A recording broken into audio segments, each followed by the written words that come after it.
अस्सलाम वालेकुम students.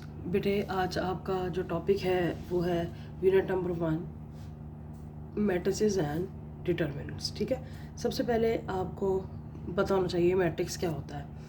A rectangular अरे और अ फॉर्मेशन ऑफ नंबर्स, ठीक, enclosed bye square brackets is called a matrix.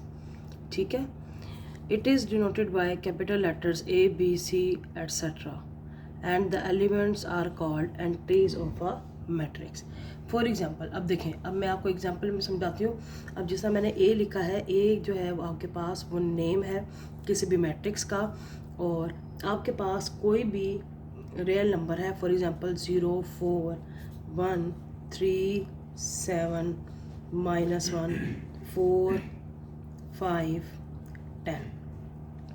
ये आपके पास रियल नंबर्स हैं, एक ख़ास किस्म की इनकी क्या है अरेंजमेंट है, और आपने जब इन्हें एक स्क्वायर ब्रैकेट से क्लोज कर दिया तो ये आपके पास क्या बन गया, एक मैट्रिक्स बन गया। ठीक है, तो वही लिखा गया यहाँ पे, अ रेक्टेंगुलर अरे और a formation of numbers enclosed bye square brackets. तो ये आपके पास एक अरेंजमेंट है, जिस तरह आप देख रहे हैं 0, 4, 1, 3, 7, -1, 4, 5, 10। ये आपके पास रो के फॉर्म में लिखे गए हैं हॉरिजॉन्टल वे में, और वर्टिकल फॉर्म में आपके पास क्या है, कॉलम। इस तरह एक अरेंजमेंट बनी हुई है। ठीक है, मतलब ऐसा है कि एक तरीके में एक ख़ास किस्म के पैटर्न के फॉर्म में नंबर्स को लिखा गया है और उन्हें स्क्वायर ब्रैकेट से क्लोज कर दिया, तो ये क्या बन गया, आपके पास मैट्रिक्स बन गया। ठीक है, इस मैट्रिक्स को डिनोट किया हमने कैपिटल लेटर ए से, ये इसका नेम है मैट्रिक्स का। तो हम इसे ऐसे पढ़ेंगे, matrix A is equal to 0, 4, 1, 3, 7, -1, 4, 5, 10। Got it. अब ये जो यहाँ पे लिखा हुआ है the elements are called entries, तो एलिमेंट्स कौन से हैं, ये जो नंबर्स अंदर हमने लिखे हैं 0, 4, 1, 3, 7, -1, 4, 5, 10, ये बेटे ये जो एलिमेंट्स हैं, ये जो नंबर्स हैं जो आपने इस मैट्रिक्स में लिखे हैं, इनको कहते हैं entries of a matrix A. ठीक हो गया। अच्छा बेटे इधर देखें, अब आपके पास इस मैट्रिक्स ए में जो 0, 4, 1 है, जिसे हम क्या कहते हैं, हॉरिजॉन्टल एंट्रीज है आपके पास, जो 0, 4, 1, ये है आपके पास रो। ठीक है, जिसे ऐसे नंबर जिनको हॉरिजॉन्टली लिखा जाए वो आपकी रो को डिफाइन करते हैं। Like this is row 1 and 3, 7, -1, this is row 2 and 4, 5, 10, this is row 3। Horizontal way में जो चीज़ लिखी जाती है, जो नंबर्स लिखे जाते हैं, जो अरेंजमेंट है नंबर्स की, उसे कहते हैं रो। और जो वर्टिकल फॉर्म में है लाइक 0, 3, 4, तो ये क्या हो जाएगा, कॉलम 1, 4, 7, 5, ये क्या है जी, कॉलम 2, 1, -1, 10, ये क्या है आपके पास, कॉलम 3। तो इसका मतलब ये हुआ कि मैट्रिक्स ए में कितनी रोज़ हैं, 1, 2, 3 रोज़ हैं। ठीक है, और आपके पास कितने कॉलम्स हैं, 1, 2, 3 कॉलम्स हैं। ठीक है, हॉरिजॉन्टल वे में देखेंगे तो ये रो है, और अगर वर्टिकल वे में देखेंगे तो ये कॉलम्स होंगे। ठीक हो गया जी बेटे। अब देखें आपके पास जो नेक्स्ट टॉपिक है वो है ऑर्डर ऑफ अ मैट्रिक्स। ठीक है, the order of a matrix is defined as the number of rows by number of columns. अब जिस तरह मैंने आपके पास ये 4 एग्जांपल्स लिखी हैं, ए, बी, सी, डी, आपके पास 4 मैट्रिक्स हैं, इनके हम क्या लिखेंगे, ऑर्डर लिखेंगे। ठीक है, अब बेटे देखें, अब ऊपर आपको बता रहा है number of rose and number of columns. इसका मतलब ये हुआ कि आपको हर मैट्रिक्स के जिसका भी ऑर्डर फाइंड करना है उसकी नंबर ऑफ रोज के बारे में पता होना चाहिए और नंबर ऑफ कॉलम्स के बारे में पता होना चाहिए। ठीक है, अब देखिए आप इसमें आपके पास कितनी रोज हैं, ये है आपके पास रो 1, और ये हो गई आपके पास रो 2। ठीक, और ये है जी आपके पास कॉलम 1, ये है जी कॉलम 2, और ये है आपके पास कॉलम 3। तो ऑर्डर ऑफ ए क्या हो गया बेटा, आपके पास 2/3। ठीक है, क्यों 2/3, क्योंकि 2 रोज हैं और 3 कॉलम्स हैं। ठीक है, इसी तरह order of B is equal to how many rows are there, there is only 1 row, and how many columns are there, there is column 1, column 2, and this is column 3. There are 3 columns, so the order of B is 1/3. ठीक है। अच्छा जी, ये आपको लिखना ज़रूरी नहीं है, ये सिर्फ आपको समझाने के लिए लिखा है कि आपने R1 R2 C1 C2 C3, ये नेसेसरी नहीं है, ये सिर्फ आपको प्रैक्टिस करवाने के लिए लिखा है। ठीक है। इसके बाद है जी आपके पास order of C. Order of C is how many rows are there? There are 2 rows.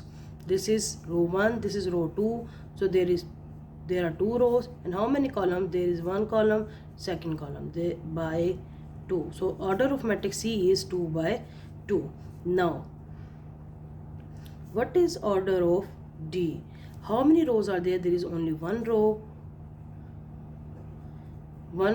and how many columns? There is only one column. So order of matrix D is 1/1.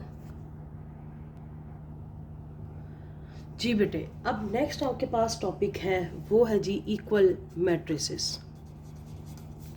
Equal matrices, equal matrices आपको name से ही पता चल रहा है कि matrices का मतलब है एक से ज़्यादा मैट्रिक्स। ठीक है, मतलब 2 3 4, एक नहीं होगा, 2 3 4 ज़्यादा भी हो सकते हैं।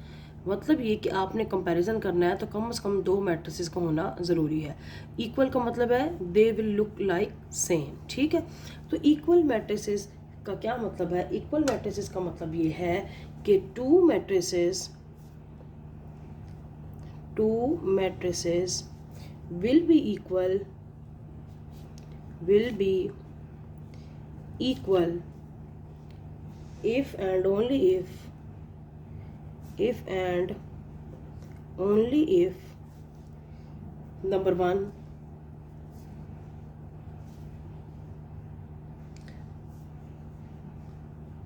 the order of first matrix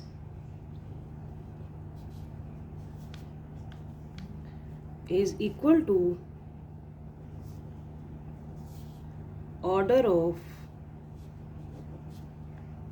second matrix. बात समझ आ गई है? एक बात तो ये। नंबर 2, there corresponding entries are same। ठीक है, अब इसे एग्जाम्पल से करते हैं। क्या मतलब है इक्वल मैट्रिक्स का? देखें जी, मैं एग्जाम्पल लिख रही हूँ। एग्जाम्पल है आपके पास, लेट्स सपोज आपके पास एक मैट्रिक्स है -1 0 2 5।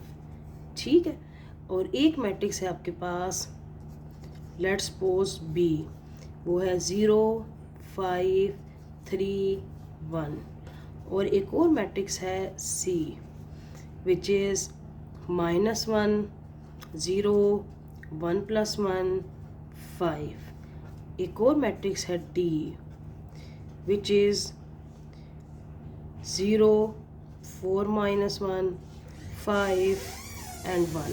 ये 4 मैट्रिसेस मैंने लिखे हैं। इसमें से आपने ये बताना है कि इक्वल मैट्रिसेस कौन से हैं। ठीक है, अब देखें जी, इक्वल मैट्रिक्स देखने के लिए आपको पता है पहली चीज़ आपने ये देखनी है कि ऑर्डर ऑफ फर्स्ट मैट्रिक्स और सेकंड मैट्रिक्स भी दोनों का ऑर्डर सेम हो और इनकी कोरस्पॉन्डिंग एंट्रीज भी सेम हो।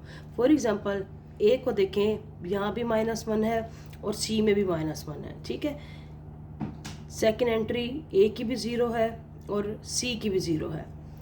2 भी ए में सेम है और इस सी में भी 1 + 1 2 ही बनता है। ठीक है, इसका मतलब 2 ही होगा ना। 5 है, यहाँ भी 5 है। It means A is equal to C। ठीक हो गया? क्यों? इनका ऑर्डर भी 2/2 था, C का ऑर्डर भी 2/2 था और इनकी कोरस्पॉन्डिंग एंट्रीज भी सेम है। इसका मतलब ये हुआ A C के इक्वल है। अब B देखें, 0 0 5 5 3 और ये क्या है 4 - 1, ये भी तो इनफैक्ट 3 ही होगा। ठीक है, 1 and 1। It means B is equal to D। समझ आ गई आपको?